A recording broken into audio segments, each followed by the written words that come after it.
Welcome to Haunt Weekly.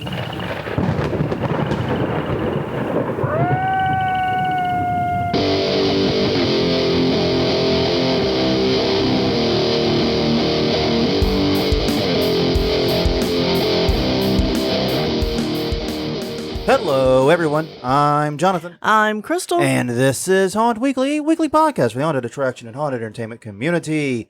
Whether you're an actor, owner, or just plain aficionado, we aim to be a podcast for you. Though this week, that's not wholly true. No. We're stretching out. We're reaching, or attempting to reach new people. We're going to talk more about why we're doing this in just a second. I've got some thoughts on that I want to get into.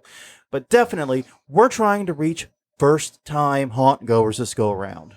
No. So this is interesting. We've never done this before, to my knowledge. 290 episodes in, we've never tried this.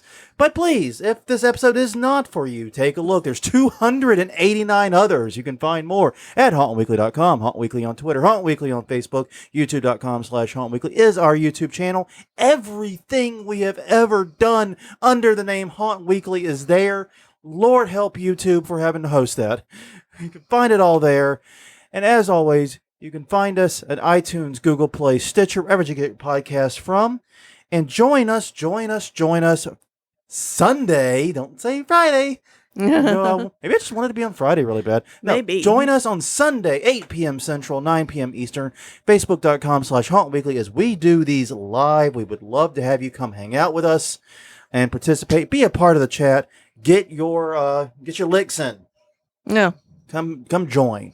It's actually a lot of fun having you in.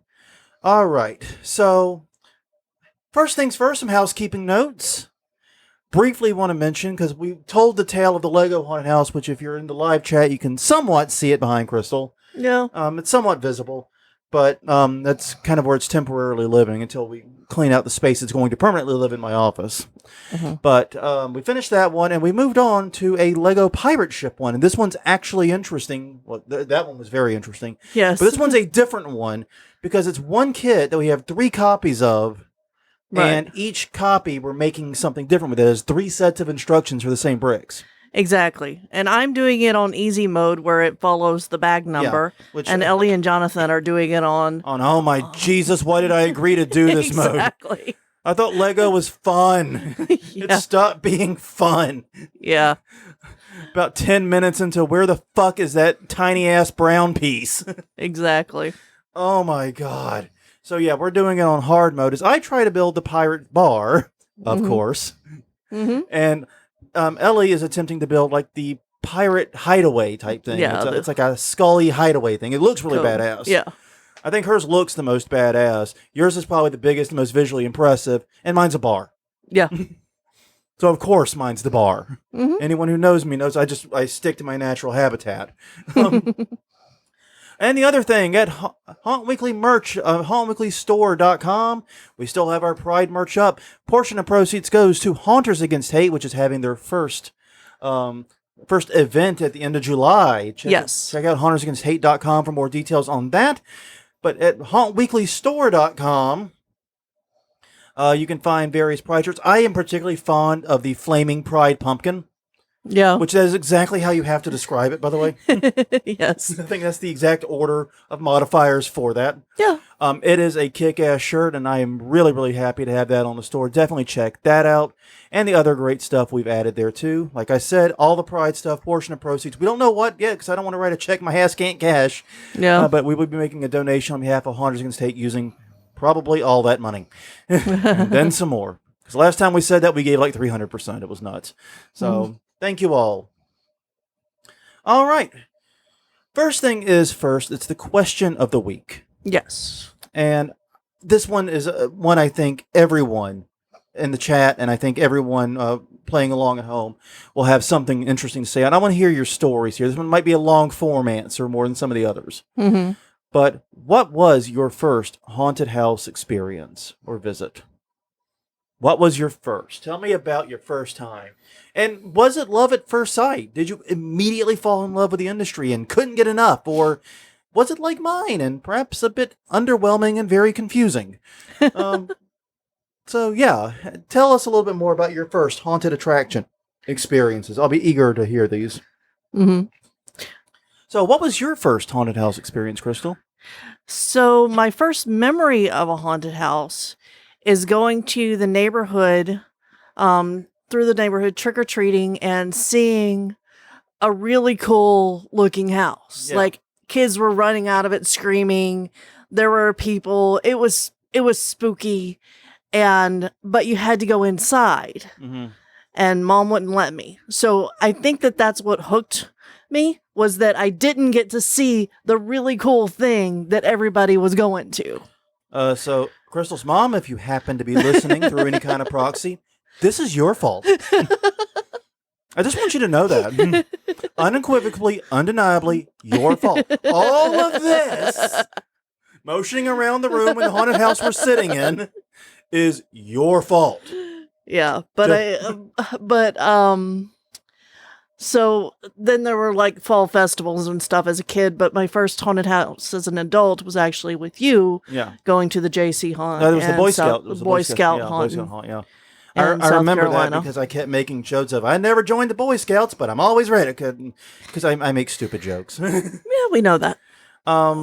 So yeah, my first one I went to, I can't remember how old I was. I could not have been much older than like 8 or 9 though. I had to be somewhere in that range. I was visiting my grandparents for the weekend in autumn, and they took me. They lived in the Low Country in South Carolina, in a little town called Monk's Corner, South Carolina. Please don't Google it. There's nothing worth Googling there. Just trust me. But anyways, the Tri-County Fair, which is not related to the Tri-State area, Doofenshmirtz, Wisconsin, trying to think of these are two different things. Right. But the Tri-County Fair was happening, and there was a haunt, and I'm like 95% sure it was run by the JCs because it was a charity haunt, and they were the ones at that time that were really big on doing it, and I just seem to recall it being a JC haunt, but I have no proof that it was. I have no proof this haunt ever existed, actually. And I went through it, and I don't want to say I didn't like the experience. I just didn't get it. And as an adult haunter, there was a lot of stuff in there I would not ask. I would not do myself, and I would not ask any actor under my care to do. Yeah. Or even let any actor under my care do. Yeah. Yeah. Because, like, I remember one scene, it was Chucky. This is right as the first or second Child's Play movie was coming out. Mm-hmm. And they had a Chucky mannequin drop down from the ceiling on top of an actor. And then they had someone dressed in the Chucky outfit, like crawl out from underneath and pretend to stab her. But that means that this poor actor is hundreds of times a day, because this was going on all goddamn day. Yeah. Was catching taking this bum from this doll. And then I remember in another room, we were in a strobe light, and there's all this stuff going on. And the whole thing was, there was a wolf man in the room, and he was crawling amongst your feet. And and as an adult, it's like, how many times were his fingers crushed? Yeah. Even without the panic, even without people. Or was he kicked? Oh my God. He was like, right, like my age, he was right like knee strike level, Yeah. So, my God, I look back at that and I'm like, how did these people survive? How did anyone survive the 70s and 80s? Is a valid question, because let's be honest, looking back at how unsafe those decades were, we shouldn't be alive. None of us should. No, that's probably true. But anyways, that does bring us to our topic this week, and it's actually I think this is a really good topic. No. But I want to say before we kick it off, I get it. Yeah. If you are someone that regularly listens to Haunt Weekly, either comes in live or catches it on the recorded, you've probably been to a haunt or 1,000. Mm-hmm. We say in the intro, haunt aficionados, da-da-da-da-da, actor, owner, just plain aficionado, diddly diddly dee. Not a lot of rookies here. Right. Well, here's the thing. Not a lot of rookies here, but I guarantee you know someone that is. Yeah. I know lots of people who Oh, are. I know tons. Every time I tell them that we have a haunted house, they're like, "You have ghosts in your house?" No, there's a difference between haunted house and a haunted attraction. Yeah. Our house is not haunted. We have a haunted house. The order of operators here is important. Exactly. So yeah, I guarantee you know someone that is. Yeah. And so we're intending this episode to be more for sharing. Sharing is caring. And there's another element of it I didn't put in the notes. This is a quick aside, though. I believe that any ethical industry benefits from informed customers. Yeah. If your business model relies on your customers being ignorant, or being stupid. Yeah, or being stupid about how they can get the most benefit, I should say. Not necessarily about the specific scares, but about how they gain the most benefit and can get the best deals. If you don't like an informed customer, you're not in an ethical business. Yeah. I'm just saying that. And I believe we are an ethical business, so I want to help educate potential customers, especially newbies that may be a little intimidated, Yeah. maybe a little unsure. Yeah, and I think that this isn't necessarily for kids' first time haunt. No. This is more for you're going out with your friends for the first time. Yeah. You're old enough Or now, you're at that age. Maybe you're going on a date, which we're going to get to in just a minute. Yeah. Or maybe, like I said, you're going out with your friends, or maybe your family's looking to do a haunt. Hey, 2021, a lot of first timers are going to be out there. Yeah. Because a lot of people, right around October especially, right around haunt season, we're going to see a lot of people eager for indoor collective activities that they have been denied past 18 months. Mm-hmm. I mean, forget about hot vax summer. Hot vax haunt season is coming too, guys. that does not come off the tongue worth a goddamn. We need to workshop that. We need to fix this. Chop, guys. Get on it. We need to find a better one than that. But my lord, that was bad. Yes. But regardless, the point is we're going to have a pretty exciting haunt season. And there's going to be a lot of newbies coming. So what we wanted to do is make an episode sort of going through the things we wish we knew when we first started going to haunts, but things we have picked up along the way. Mm-hmm. And so to that end, we're giving you 10 tips that we think will help any newcomer enjoy their first haunt trip. Because here's the thing. If they enjoy their first haunt trip, there's going to be a second and a third and a fourth. And now they're haunt fans. And now they're part of the industry. They're giving us money at the very least. They're regular customers. They could be bringing their friends. They could come work for you and tell their friends and family to come see them in action. But if they have a shit first experience, you'll never see them again. Yep. They will gone. Disappear into the ether like a fart in the wind. They will be gone. Well, you hope. That's the ideal. I mean, it's better than the alternative of them not disappearing and being pissed about the industry. So, yes. To that end, 10 tips, and I'll take the first one, and I guess we'll start alternating. Okay. Tip number 1, go with the right people. Mm-hmm. This is very important to sort of determining the amount of enjoyment you get out of your haunt visit. The right people to go with makes all the difference. Don't go to a haunt alone. I mean, you can, and it's fine. There's some haunts that demand it, but those really are not first-timer haunts. Right. I do not recommend that, as we'll get into in a minute. But when you go with people, you have to make sure they're people you're comfortable with. Now, one thing, and this is going to be a controversial statement, and some haunts are not going to be happy to hear me say this, but I believe haunted attractions are really bad date nights if you're early in the relationship. Unless you both know you're horror lovers and you've been to a haunt before. Yeah, if you're still in that phase where you're trying to impress each other, and trying to show how cool you are, basically, I think a good rule of measure here is if you're at the phase where you're farting freely in front of each other, you're comfortable enough to go to a haunt together. This must be the flatulence episode. Yes, it must be. Fart in the wind, farting in front of each other. It's going to be one of those episodes. Farty, fart, fart. Farty, Old fart, farting. All right. All right. But yeah, no, you need to be comfortable with your group and not trying to impress them. And here's the thing. I get it. Friendships and group dynamics take different forms. It doesn't make them good or doesn't make them bad. Mm-hmm. I'm not here to criticize your particular group. But I'm just saying, if you're in one of those groups where you constantly feel the need to show each other up or prove how tough you are, or, you can't relax really around them, No. a haunt is not a good place to go with. Go with people you're comfortable with, you can laugh with and laugh at. Yeah. Without, much pushback or consequence.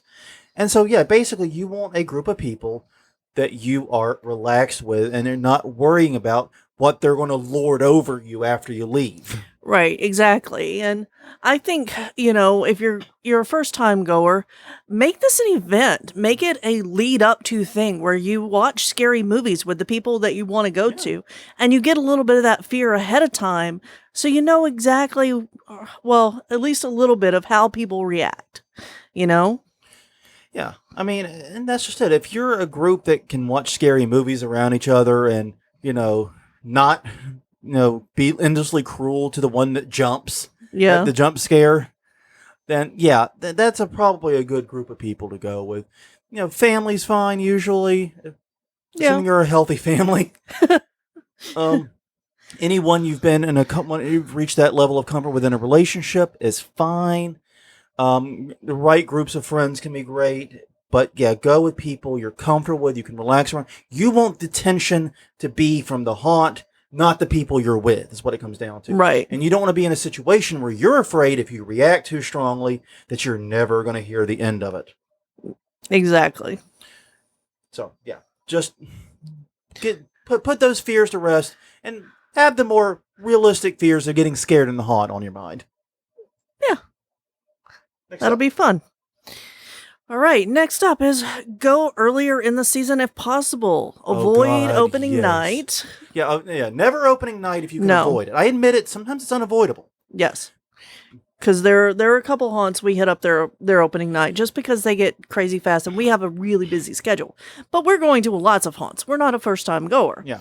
But first-time goers, go earlier in the season, avoid opening night, avoid it too late in the season too, because then you're going to be dealing with longer lines, which we'll get to later. Yeah. Opening night is typically plagued with problems and issues. Even if they're open on time, even if things seem to go smoothly, I can guarantee you the show will not be where it should be. Yeah. Believe me, it takes a night or two to get a rhythm, which sucks for a haunt like us that only has 3 nights. Yeah, exactly. But for a haunt, like a pro haunt that works, 16, 25 nights a year, they have a chance as time goes on to rectify the situation, make the adjustments, and come back. But late season, especially as you get to Halloween week and Hell Week, everyone is going to be tired. They're going to be worn down. A lot of people may have left by that point. They may be down on actors, depends on the haunt and depends on how that goes. And the crowds are going to be ginormous. Yeah. So, you can plan to go twice in a season if you want to see what the Halloween night experience is like, but don't make it your first trip. Yeah, I would agree with that. The second full weekend that they're open is pretty ideal for going just to get a feel of it and how you react to it. Yeah. So yeah, basically, you want to go at a point in the season where the actors are still fresh, the show has been settled, and the lines are as short as they're probably going to get. Because there's also opening night usually has some pretty crazy lines too. And I think that's going to be a big problem in 2021. We saw it in 2020 in the haunts that opened, where opening night was knucking futs because everyone was just bursting at the seams to do stuff. Yeah. And I think there's going to be a little bit of that in 2021 rather. Yeah. And so, yeah, I would avoid opening night. Go the second full weekend they're open. Yeah. Like you said. I'm expecting for our haunt going budget to be increased this year for extra VIP tickets. Because we'll need that for this year, but and we'll talk more about that in just 1 minute, actually. That's something else. But if you save money by not needing VIP, if you can avoid the crowds. Right. And by the way... another good day to go is a Thursday, Yeah. if it's open on Thursday, because crowds are usually smaller than And 2. oftentimes you can get cheaper tickets on Thursday, too. They'll run discounts on Thursdays. Yeah. I've only seen one haunt, I think, that's open on Wednesdays and Sundays, and those are often cheaper days, too. Yeah. And because, if you go on... some haunts now have a sliding scale for what their ticket prices are. The ticket prices change seemingly every day, which creates confusion, but... That's their method of trying to spread out the crowd. It's like Eastern State Penn does it. Is the biggest one I can name off the top of my head. So yeah, but finding one of those good early season days, off days to go, that's going to be a jam. Yep. So as far as what time to go, earlier in the night is generally slightly better. Basically, you don't want to gate crash the opening. No. Because then you're going to do a lot of standing around waiting for things to open. And that's not fun either. Because what's the difference between standing in a queue and standing around waiting for it to open? Nothing. There's no difference. Exactly. There's still time. You're standing around not doing shit. So basically, go within the first 30 minutes. Go 30 minutes to an hour after it's open. Give them plenty of time to get it open, get the queue going, get all their stuff going, and then go yourself. Actors will still be fresh. Actors tend to... They start out hot, They go down, they get their break, they come back hot from break, Mm-hmm. and then they go down again. But you don't know when their breaks are. So Right. pretty much the only guaranteed peak you have is within the first hour or so of opening. You'll have actors at their most energetic, most intense, and you'll be able to guarantee you'll get the best show possible. And the lines won't be so long because lines typically get longer as the night goes on, at least up until like 30 minutes to an hour before closing. Yeah. Lines start out usually, like I said, except for opening night, which is always weird and unpredictable in this area. Mm-hmm. Lines typically start out very short in the beginning. You have the gate crashers, but they make it through pretty quick usually. Yeah. And then after that, line is short. It gets longer until the haunts in danger are closing. And then it gets shorter again. Yeah. But you don't want to try to ride that because haunt closing times are often unpredictable, and you don't want to make a drive out to a haunt and find out it's closed. Yeah. We might have done that a couple of times. Yeah. Sometimes haunt openings is unpredictable too, because like especially opening night, yeah. Yeah, well, lots of times they'll say we open at sunset. Oh, when is sunset? What do you mean? Yeah, there's actually like 6 definitions of sunset, and they're spread out over a half-hour period. You're going to have to be a little more specific. Yeah, so I like to target getting to line at about 8:30 because they're open, but it's not too late. Yeah, 8 to 8:30. Yeah, I would say so. And it's also usually in our area at least dark by then. Yeah, good and dark too. All right. Next up. Oh, I thought the next one was yours. Mm-mm. Okay. Choosing the haunt. What haunt do you go to? The first rule, avoid touch haunts as your first trip. Because, like I said, if you've never been to a haunted attraction or never been to one, as an adult or whatever, you need to kind of figure out your comfort level here, Yeah. And honestly, I personally don't find touch haunts add a lot to the experience anyways.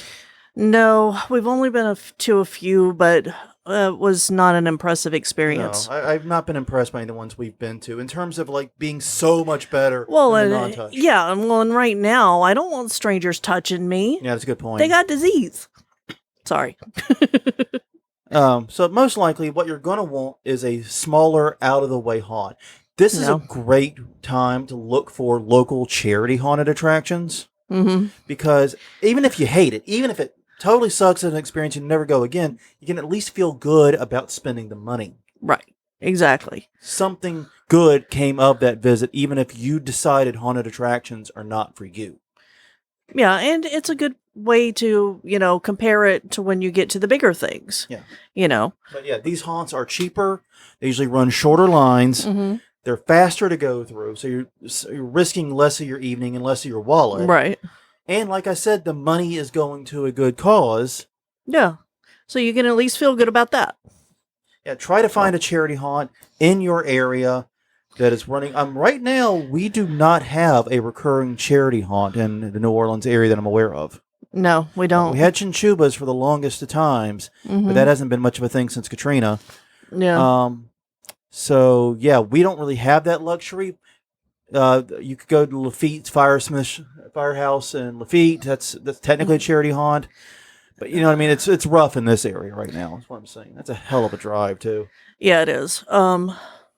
Yeah, and, I would look for the cheesiest, like if it looks hand-drawn, their flyers at the costume shops and stuff, that's probably the one you want to target. I mean, like I said, one of the greatest haunt experiences we had was man,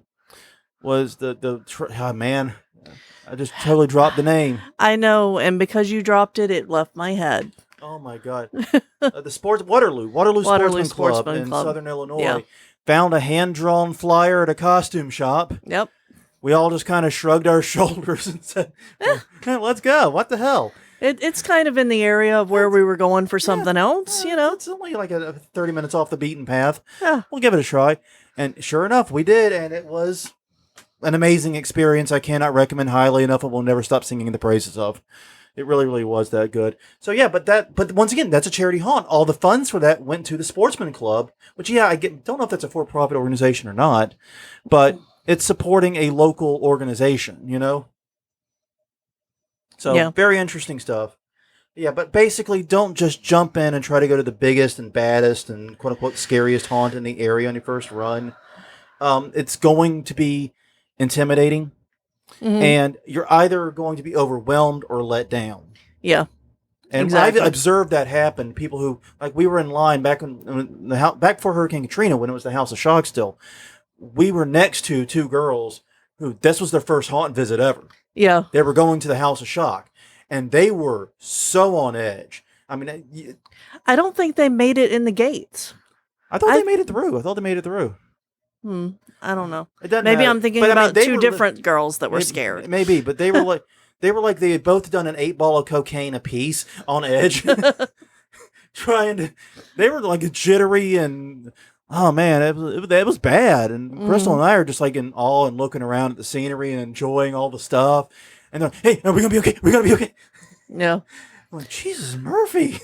I think that the very first time we went, there was the two girls that were that scared, and they were like trying to find a way to tie themselves together they used in a belt line. to tie their arms together. That's who the girls were talking. That was the first time in any haunt. Yeah. Because they were idiots and decided to jump right into the House of Shock. Yeah, and I think that was our first time going to HOS too. Yeah, it was. We only went twice pre-Katrina. We only had 2 visits pre-Katrina. Yeah. Because we moved to the city too late in 2002. Yeah. Ago. All right, and you know what? You were right. That last one was mine, but your segue was so smooth, unlike this one, that I lost count because we were just talking. Yeah. All right, so tip 5: consider going VIP. Queue lines suck. No offense to queue line actors. Oh no, many of you are the best Yes. actors in haunting. Yeah. This is no offense to queue line actors. Not at all, but a lot of places haven't figured out how to make standing in line entertaining. In fact, very, very few have. I think Camp Blood, of all the haunts we've been to, maybe the one that figured it out the best. Yeah. We talked about them a lot of times because they don't have a queue line. Exactly. You go and you wander around, and then they call over the loud. Group A to the cattle gates or whatever. Group exactly. A. And you go with your group. It's great. You get to shop and buy things and hang out. Mm-hmm. Exactly. Get a drink.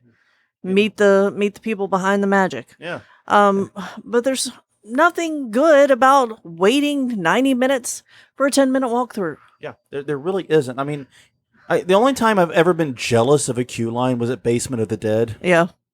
That queue line did look jamming and awesome, but that's the exception that kind of proves the rule. Yeah, it was basically a block party going on. A very slow moving block party. They were, like, inching forward. Yeah, but everybody was being considerate and stuff. So, definitely consider VIP. A tip here is if you're planning on going on a night where you know that there's probably going to be a crowd, look online because you can often get tickets cheaper online than in person. Especially VIP tickets. Yeah. And, sometimes we've rolled up and saw that there was a line we weren't expecting and bought them online on our phone. Yeah. Yeah, and God bless same cell deal. phones, right? Yeah, exactly. And one thing that I will tell you is if you are unsure, some haunts have the ticket booth and the queue lines too separated. Yeah, so you can't tell. You can't tell. If you are in that situation and you are unsure, ask the ticket booth. Honest haunts will tell you the damn truth. Yes. They will tell you, like we've done this. Like there was what was that haunt in Lake Charles we went to where the ticket booth was like 8 miles. Oh gosh, yeah. From the queue line. Yeah. You know the one I'm talking about. And I do. We asked the ticket booth, "What's the line like tonight? Do we need to go VIP?" And they said, "No. There's almost no one here." Yeah. And you know what? She was right. I appreciate your honesty. Exactly. Thank you. Yeah, that's the one where we got on to a trailer in the middle of a parking lot. Yeah, and then drove to the ticket booth. Yeah. Which itself was still a good football field away from the... Well, no, you bought the tickets before you got onto the trailer. Yeah. And then they drove you like half a mile into the woods. I'm thinking of a different haunt, but yeah. But basically, honest haunts will... Oh, you're thinking of Lafayette, I'm thinking Lake Charles. Yeah, I think Same. I think I misspoke. Okay. But yeah, basically, honest haunts will tell you if VIP is a wise move or not. Yes, they will. Don't hesitate to ask. Yeah, and the price difference isn't that much when you look at it overall. Remember Creepy World in Houston?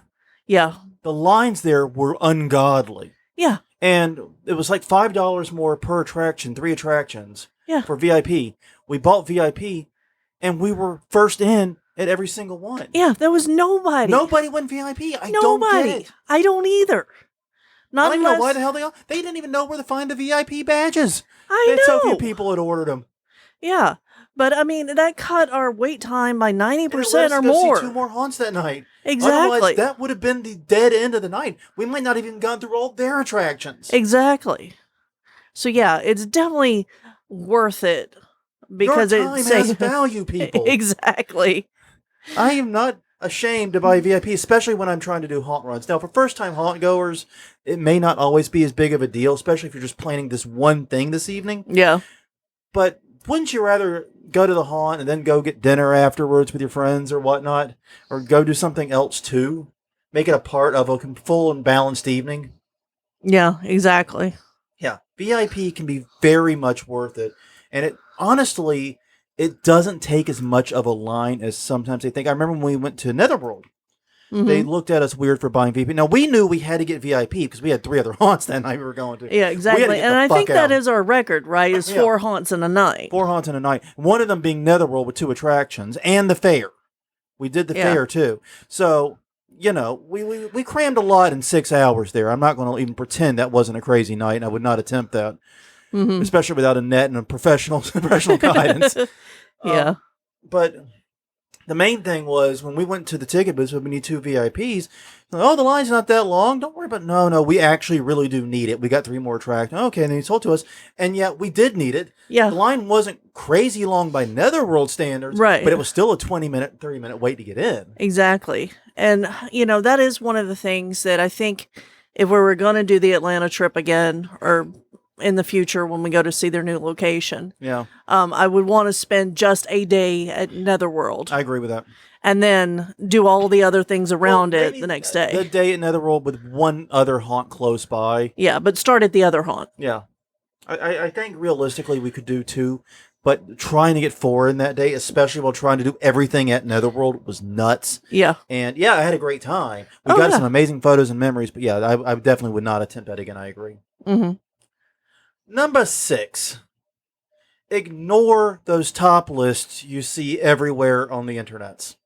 Yeah. Now, I'm going to put in a caveat to that Okay. is that ignore the national ones. Oh yeah, definitely. There are some that are regional because we've been called out on this. Yeah. that are put together by people who actually go to the different haunts, and those are generally more reliable. But the national ones, yeah, those are bogus. Those are okay, and because those are completely bull because it's impossible Mm-hmm. that one person went to all those haunts in any given year to do a comparison. And basically, a lot of the lists are just simply paid inclusions, and those that aren't are popularity contests. Yeah. It's really that simple.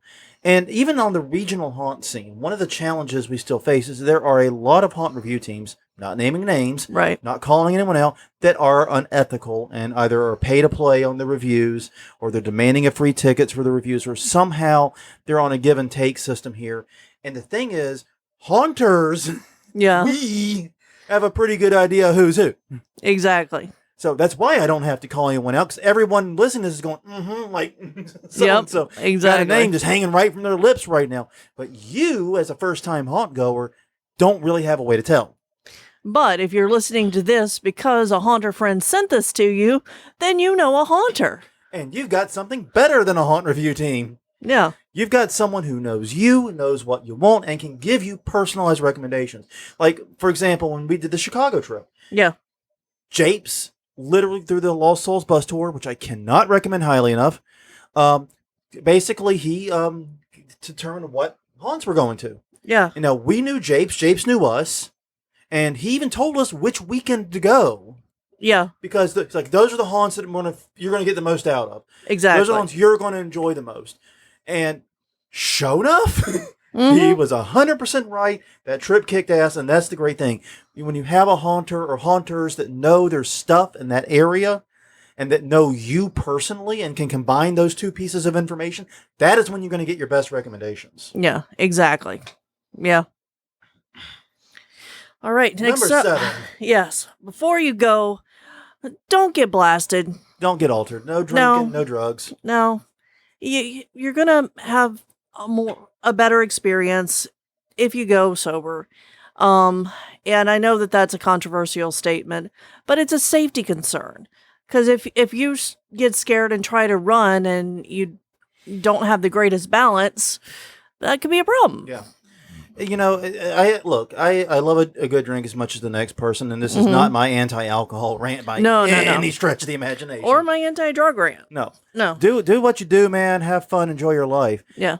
But don't try to get liquid courage. It's not safe, like you said. It really isn't safe. Yeah. And besides, the other thing is you're here to feel the intensity of the scares and the environment you're in. Right. That's gonna be lessened and deadened some when you're altered.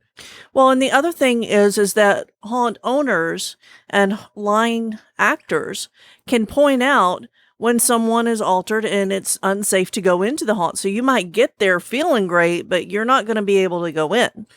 And when haunt actors especially determine someone is inebriated, they will either A, not let them in, Right. which does happen a lot, unfortunately. Yeah. Or if they do let them in, they're marked and tagged in such a way that they aren't heavily targeted. They don't get all the scares. Exactly. They get a lesser experience because it's not safe to give them the full experience. Exactly.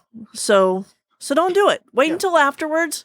Go and grab a beer afterwards. Here's the idea. Yeah. You took them out. You took the idea. You got that VIP access, right? You got through the haunt fairly quickly, or you went to a haunt at a good time and you got through it fairly quickly. You still got a lot of your evening left, possibly. Why don't you go to a bar or a restaurant with the people you just went to the haunt with and discuss the experience and what you loved, what you hated, and what you want to do next? Yeah. Go have a conversation. I've never understood why a date is dinner and a movie. It should be a movie, then dinner. Because what the fuck are we going to talk about at dinner if we ain't seen the movie yet? That's very true. Just think about it, you know? So go to the haunt, then go to dinner and go to the bar or whatever and discuss and have fun and relax there. Yeah, I mean, that's one of our, even after working the show, we Yeah. try to hang out with the crew and get them fed and if they're still hungry Yeah. and relive the night. Yeah, so it's an amazing thing to do. Trust me.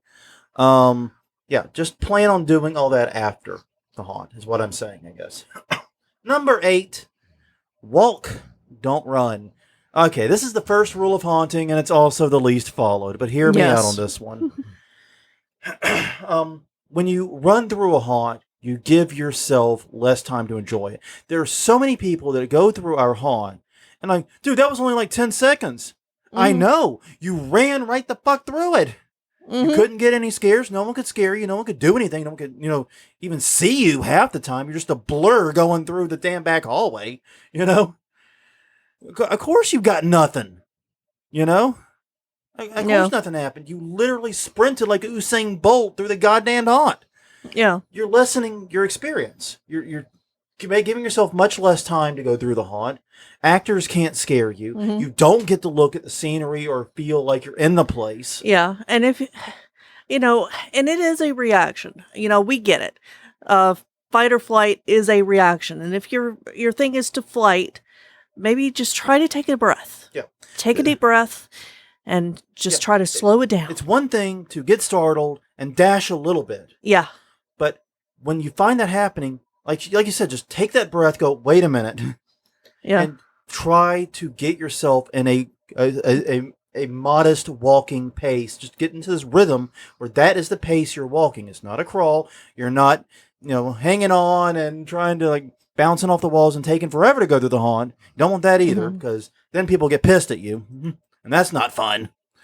But try to find this really calm walking pace. And even if you're not calm, focus on keeping that pace. And honestly, that is something that I have found helps me in situations where maybe things are getting intense, just in general, and not even just knowing about haunts here, is focusing on my breathing, focusing on my walking. Just do it. You know what I mean? It helps a lot, and it helps you get the best experience possible while you're in the haunt. Yep. All right. Number 9. Try not to guess where the scares are coming from. Just let it happen. Yeah. And so this is something that I am definitely guilty of. Oh, yeah. But we're not first-time haunt goers. We're not. But I am definitely like, In fact, oh yeah. Haunters are the worst haunt visitors. This is a known fact. Okay, there's an undeniable fact. Haunters, especially people who build haunts, are the worst haunt goers because we're always looking at the design, we're looking at the tactics, we're looking at how things are done, and we're focused on all the wrong things. So please don't listen to us and what we do. Listen to what we're telling you to do. Yeah, exactly. So the goal is not to outsmart the haunt. Just enjoy it. Take it easy. You know? Don't be that person that's like, oh, it's the third mannequin on the right that's going to move. That one's got sneakers. I've seen that happen. Okay, so if I can see your sneakers and they're clearly a bright color, and yeah. But then it turned out that wasn't the mannequin that was moving. They just stuck sneakers on a random mannequin. Which is a smart tip. This was at Necropolis 13. When we were going down the Druid hallway. Yeah. I think is what I would call that. Yeah. So yeah, basically, you know, so they outsmarted the marks on the smart marks on that one. Yeah. Which is really good. But basically, if you're going around going, that's going to be a drop panel and doing that in your head, especially in your first haunt visit, it's going to pull you out of it. Yeah, and I don't know how many first-time goers are going to know what a drop panel is. But if you're they'll figure it out of the first one or two. Yeah, but don't do it and don't ruin it for the people that you came with. Yeah, definitely. Don't, because you have to do it internally. Do it. Yeah, because I know that. And if you're really scared, this is a tip that's not in here, but if you are really scared of going, either get at the front or the back of the line. Oh God, that's a bonus tip 11 right there. Yeah, because haunters are taught, the actors are taught to target the middle of the group because that's where you get the most impact. The vast majority of scares in almost any haunted house are going to come from the sides because that's how you target the whole group, and they're going to target the middle of the group. Yeah. So if you're like when you said, when there's scaredy people, I want to be in the middle. No, you don't. No, exactly. Maybe you shouldn't lead. Right. Because, you know, you're probably going to move like you might set the pace too fast. You're going to either set it too fast or too slow. You're going to screw it up one way or the other. Yeah. But actually being in the back, because realistically, very few scares in most haunts come from the rear. Right. Because that's only a one person scare. Yeah, exactly. So get towards the back of your group, mingle in it. You'll have a better experience that way too. Though the best way to do it, I have found, is when you're with a group, and good haunts will kind of have this happen organically. Yeah, is to have the group shuffle the order as it goes through. Yeah, and like 13th Gate seems to be a really good one at this because haunt group order gets shuffled. You'll get in the elevator, you'll come out of that, you'll go into another room, and you enter and exit through different doors. That causes it to shuffle. Right. And I love that organic shuffling. It keeps it's a good variety. Yeah, I do too. And number 10, I believe, is our most important. Mm-hmm. I believe this is absolutely the most important. If your fear response is to punch, don't go. Exactly. Look, this isn't a criticism. I get it. Nope. Fight or flight. It's not called that. Mm-hmm. For no goddamn reason. It's technically fight, flight, or fornicate. Those are the intense, emotional, visceral reactions one has in an intense situation. Mm-hmm. But yeah, those are your key ones, and I get it. Some people, when they get scared, they throw hands. Yeah. I'm not saying you're a bad person. I'm not saying anything wrong with you, but a haunted attraction is not for you. So just take a moment and think about other times you've been scared, and how did you react? Really put some thought into this. Did you freeze? Did you run away? Did you laugh? Did you fall down? Did you, feel like, whatever? Yeah. Did you do the marionette dance that one kid did in our haunt? I still have not fully explained how that worked from a physical, logistical, or psychological standpoint. Yeah. It's the weirdest goddamn thing I've seen in my life. I know. Those are all fine, even if the marionette one's a little weird, and we'll mock you endlessly on a podcast for years. But if you punch, a haunt is just not for you. Yeah. Yeah, I remember going to the first time I got a jump startle in a haunt. And I bowed up because I do have a fight reaction. Yeah, but you don't swing. I don't. I bowed up yourself. And I went to and I stopped because I'm like, that's a child. I'm about to punch a child. I don't want to do that. There are only limited times it is socially acceptable to punch a child, like when they're interfering with your Zoom meeting, or Yeah, no, no, there's no, not. Please there's don't punch not. a child ever. No, we are not advocating that. Haunt Wheel does not actually advocate punching children. No. But yeah, seriously though, if you hit an actor, or even take a swing at an actor, Yeah. even if you miss, you will be kicked out. That is A. Yes, I have done it. If you do that in our haunt, I will throw you out. Whether you connect or not, and you probably won't connect, honestly. Nope, because we've buffered it in. But if you do connect, then it becomes a criminal matter, or it could easily become a criminal matter. It depends upon the haunt and their particular set of rules. Yeah. But it could very easily become a criminal matter, and the last thing you want is your first haunt experience to end in you facing the possibility of jail time or some other criminal punishment. Right. Yeah, and not to mention, it's just dangerous. Yeah. I'm not saying it's a bad reflex. I'm not saying you're a bad person. It's just a bit like, if you're the type of person that gets drunk and wants to start fights, don't go to a bar. Mm-hmm.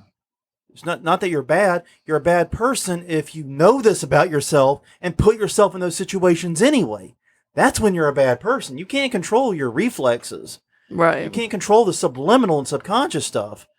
But dear God, if you know this about yourself and you put yourself in situations where you're putting others at risk, you are a terrible person then. It's that simple. So if you punch whenever you're scared, please do not go to a haunt.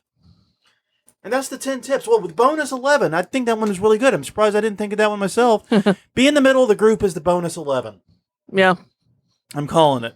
All right. All right, so we got some good answers to the question of the week. I saw them coming in. Yes, we do. Let's go through them. All right. Ellie's first time was a JC's haunt in Big Town Rapid City, South Dakota. That's an inside joke. I keep telling her is rural South Dakota. Yeah. Neighbor worked at it, and let's see the behind the scenes, probably around 8 years old. Neato.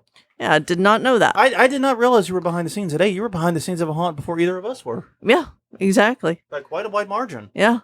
Christian Risto said barn in South Dakota somewhere, black plastic and a few budget latex masks. Hey, were you and Ellie going to the same haunt? Maybe. Ryan Ruger was a local fire company haunt in an old farmhouse in 1994, and I got trapped in the corner of the basement by Pinhead and Freddy, about pissed my pants. Then never went to one till 4 years ago. Wow. From 94. Holy crap. 94 to 2016. That is a more than 20-year jump. That's what we were talking about. You don't want to have your first one be a bad experience. Yeah. Because then you might, miss out for 20 years. But now he works on building and acting, and has been to more than 20 haunts. Yeah, so that's really good. That's a good example of a bad haunt experience. In this case, almost completely derailed a potential haunt lover's future, but looks like he's got it back on track. Yeah. And Elliot Ramey said 2 early memories. The first was Louisiana Nightmares. Don't recall much about the firehouse one. The second was a firehouse close to where you live with lots of clown rooms, and they had a hallway that a train was coming towards you. Ah, fun. So. Yeah, Louisiana Nightmares, for those that don't know, I don't know if it was the first or the haunt they opened simultaneously with 13th Gate. It's the same people, Nightmare Productions, did it. I think it was before 13th Gate was open. Yeah, and a lot of the stuff that was there ended up at 13th Gate because the building, like most of Alexandria, Louisiana, is not in the best shape. And they had to abandon operations there. But yeah, they got the 13th Gate now, so I think they're doing all right. No, and Christian was on the opposite side of the state from Ellie, so they were not at the same one. Boo! Oh man, we could have had an awesome coincidence. So what, there were 2 haunts in the whole of South Dakota? There's like 5 people and a goat that live there. Christ. I apologize. You're just trying to get the letters. Well, at least prove people live in South Dakota. All right. I'm going straight to South Dakota hell, also known as North Dakota. On that note, everyone, thank you very, very much for spending the past hour with us. We greatly appreciate it. And please do, if you know someone that might benefit from this particular episode in particular, share it with them. Kick it over to them. You can find this episode and others at hauntweekly.com. We are Haunt Weekly on Twitter, Haunt Weekly on Facebook. YouTube.com/hauntweekly is our YouTube channel. All the previous episodes are there. Mm-hmm. You can find us at Google Play, iTunes, and Stitcher, wherever you get your podcast, Spotify too. And please, if you are so inclined, join us. Almost did it again. You ever say, don't say Friday, don't say Friday? Oh, yeah. Do it. Every all the time. Yes. Sundays at 8 p.m. Central, 9 p.m. Eastern. Come join us. Facebook.com/HauntWeekly. We're doing that live. You can come join, be a part of the chat, have your questions of the week read out. We'd love to have you with us. Hope that this show was useful. And like I said, this episode more than others, please share out to anyone that might find it useful, because God knows we needed an educated audience, a better educated audience. Mm-hmm. But until next time, I'm Jonathan. I'm Crystal.